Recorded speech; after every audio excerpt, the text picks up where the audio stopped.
King James authorised the publication of the Bible in 1611. King sausage. And it was to be translated into English from Latin, Greek, which very few people could read. In fact, in 1611, very few people could read anyway, including King James himself. So he appointed a committee to translate the Bible and to publish it in English. You can't make this up, man. Hence, authorised version, authorised by the King, to be read in churches, in the language that people could understand. Now, having translated the Bible into English, some bright spark, his name was Bishop Usher of Armagh, decided to look into the Bible and taking a known date, let's say the building of the Temple of Solomon in 1000 BC, an agreed upon date, he calculated using all the begats that are in Genesis and Exodus, calculated them backwards from a known date to the day of creation. Who were the first man and woman on earth? Adam and Eve. No. And he worked out when they lived, hence 4004 BC. It's a very simple calculation, anybody can do it. They even give in the Bible the ages of these people. So they calculate the date, 4004. Now, that may sound like a bit of a fairy story, a bit, oh well, okay, so what? Go back to 1611, 1620. The church was all powerful. Pious. Very few people could read or write.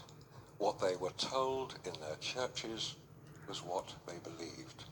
If they didn't believe it, they were heretics. You know what happened to heretics? Burned at the stake. Ding ding. So you believed. And that's what people believed. For 250 years, that's what people believed. We're here in the 21st 250 years. And we're still doing it now. We believe versions of it.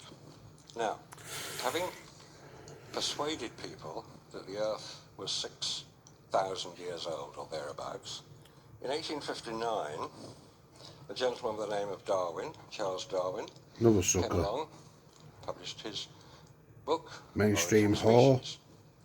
Darwin himself was not a scientist. He was a member of the Fellow of the Royal Society, and he was a doctor of literature, which meant he wrote well, and he did, but he wasn't a scientist. He come up with this theory of his.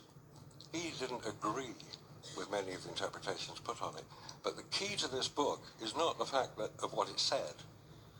Survival of the luckiest, actually, is the best interpretation of it. What did it say? Think about it. If you are the fittest, you don't necessarily, you're possibly in the wrong place when the volcano goes off. If you're the lucky ones, you're out of the way. Anyway, this book was published, and its message was immediately obvious to the evolving science of the day, the archaeologists, the biologists, the paleontologists, the anthropologists, that here was a means whereby they could interpret, manipulate, what they and use. to be the correct version of history. Not the biblical we know version. this today. The cat's out of the bag, man. And for the last 150 odd years, that is the battle that's been going on.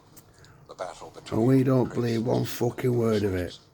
Do we, brother? Now, if Darwin was right, according to these scientists, that man anyway, I'm evolved chipping. by natural selection, Have a good day. it must have Don't taken believe a the long lie. time. Things didn't happen fast. Power. It was gradual.